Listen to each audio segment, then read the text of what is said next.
Okay. Thanks for showing up, everyone. Today, I'll be talking about anomaly detection. Anomaly detection is a relatively important area in applied machine learning. Because in practice, most data that we see is noisy and isn't perfect, and we need to understand what those imperfections are, and anomaly detection can help us do that. So to start off, we're gonna start with trying to identify what an anomaly is. An anomaly, we have some intuition. Everyone has some intuition on what an anomaly is. From a very young age, if you give a child 3 oranges and an apple and 1 apple, they'll know that the apple is an anomaly. So using that intuition as a base, we can define an anomaly as a pattern in data that does not conform to a well-defined notion of normal behavior. So based on that definition, there are a few assumptions that we need to take into account that are important for anomalies. The first one is that there are features in the anomalies that differ significantly from the normal behavior.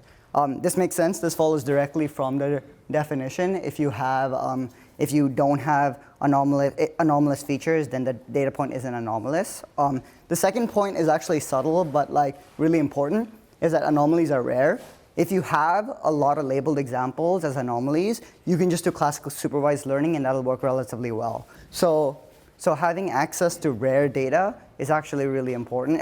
Is a really important feature of anomalies. So yeah, and this is subtle, and I'll come back to this point later on towards the end.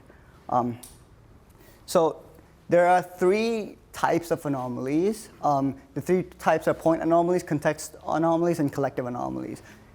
Point anomaly is one of the easiest to identify. It's one where the anomaly is significantly different from anything else in the data, and it's very easy. It's usually very easy to identify. Contextual anomalies are a little bit more complicated, but the way that it works is the anomaly can be in the range of your data, but given the context around the anomaly, it is considered anomalous. So a good example is one shown in the middle graph there.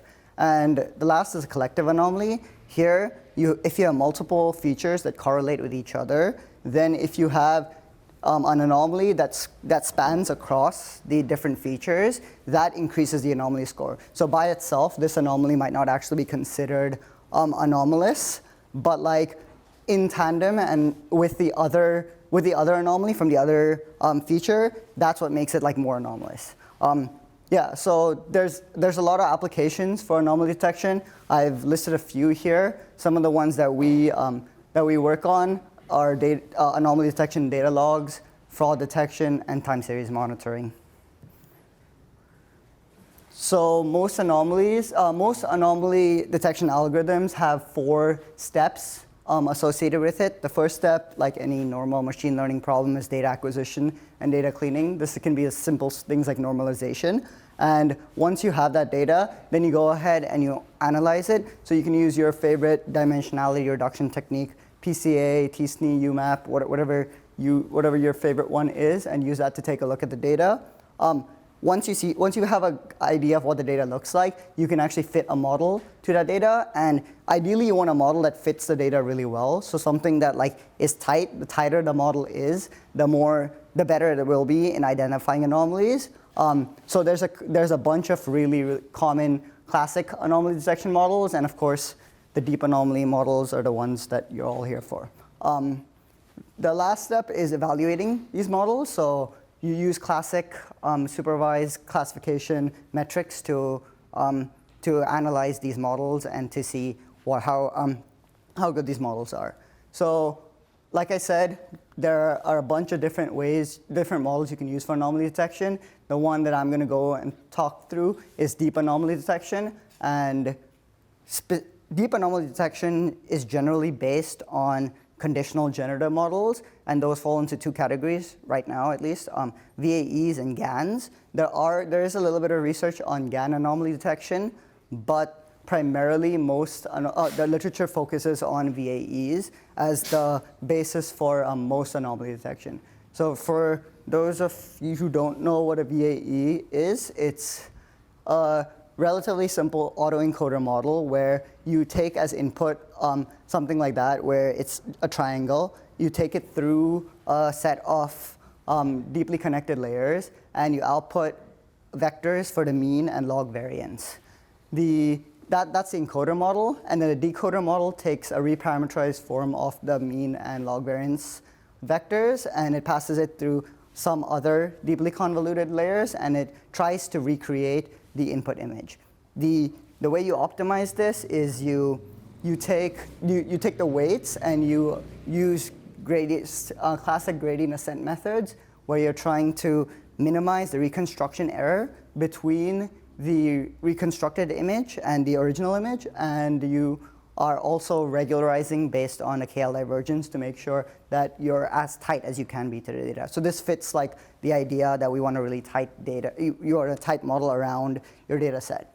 The way you'd use this in anomaly detection is you'd have a bunch of training examples. So in this case, we have a bunch of triangles. We'd train the VAE to try and recreate these triangles, and then once you've trained the model, the VAE should be really good at trying to recreate triangles. Then in the evaluation phase, what you actually try to do is you give it a bunch of data, and then you see what the reconstruction error is. So the intuition here is that a VAE model that's trained that is trained on triangles will be really bad at recreating circles. So if you actually give it a circle, it'll try and create the best approximation to the circle that it can, which is going to be a triangle, and the reconstruction error will be really high, and because of that, it's going to classify that as an anomaly.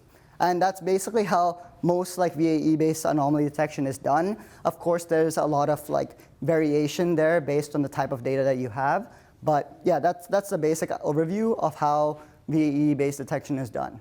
There are some considerations to take into account when you're doing anomaly detection with VAEs.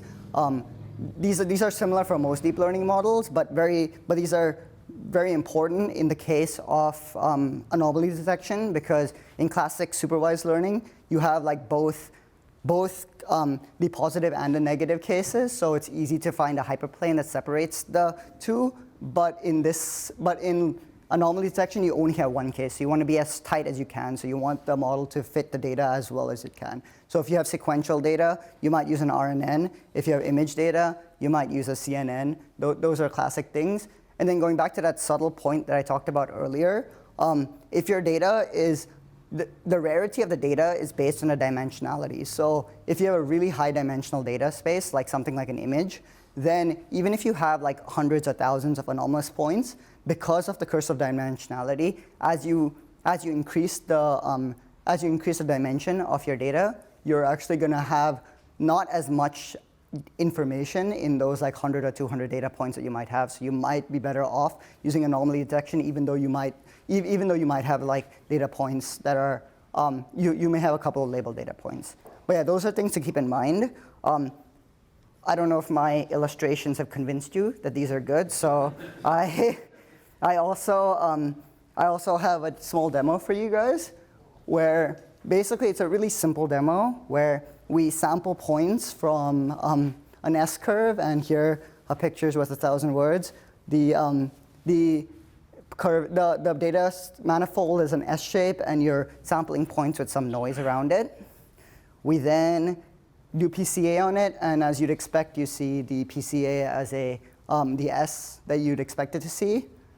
You then train a really simple VAE model. So this is literally a two-layer input encoder model and a two-layer decoder model, and then you try to evaluate that model. So I've trained this model. It's converged in around 1,000 epochs, and we're going to try and evaluate this model. So the way we'll evaluate this model is we'll actually create a grid.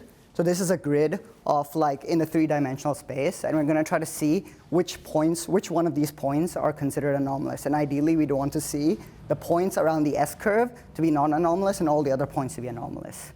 So to do that, we have this slider here that will help us